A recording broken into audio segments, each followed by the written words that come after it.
Hey there, welcome back to the channel. Today, we're diving into a hot topic in the gaming world, the Nintendo Switch OLED versus the Nintendo Switch, and we'll also take a quick look at the highly anticipated Switch 2 that's coming soon. If you've been wondering whether the Switch OLED is worth the upgrade or if you should just stick with the standard Switch or wait for the new Switch 2, you're in the right place. We're going to cover everything from the new display differences to performance, battery life, design changes, and of course, the future of Nintendo with the Switch 2. So, whether you already own a Switch or you're thinking about buying your first one, we've got you covered. By the end of this video, you'll have a much better idea of which model is right for you and what to expect in the future of Nintendo gaming. Before we get started, if you're excited about finding the perfect Switch or staying updated on the Switch 2, don't forget to like this video and hit that subscribe button. It helps us a ton and lets you stay updated on all the latest gaming news. Now, let's dive into the two current Switch models. The Nintendo Switch itself is super versatile, letting you play at home or take your gaming on the go. It's that hybrid design that made it such a big hit when it launched back in 2017. The standard Switch has a 6.2-inch LCD screen, and it's great for gaming.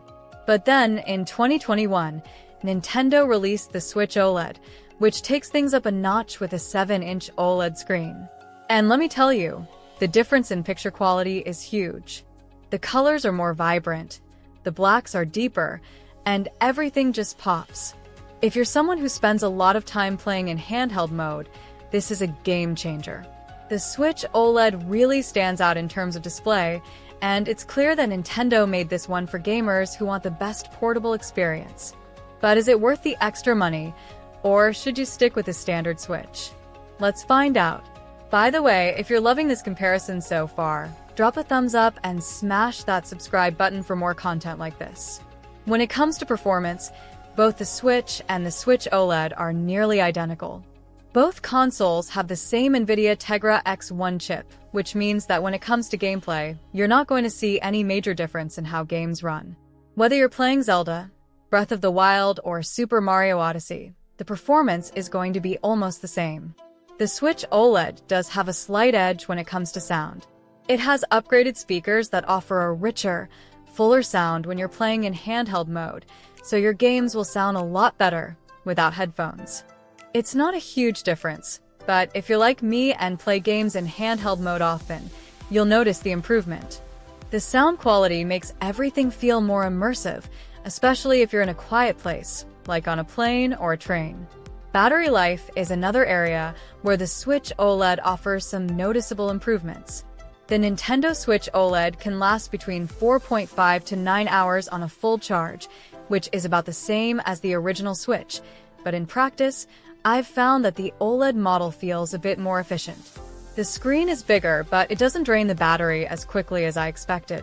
It's still going to depend on what game you're playing, but in general, you can expect to get through longer sessions without worrying about recharging.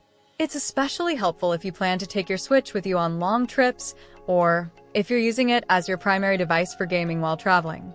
And now for a little fun, if you're already picturing yourself playing your favorite games on the new Switch OLED, hit the like button and subscribe for more fun comparisons like this. One of the biggest selling points of the Switch OLED is that gorgeous 7-inch OLED display. The colors are so vibrant, and the deep blacks really make the games pop. It makes everything look so much sharper and more detailed.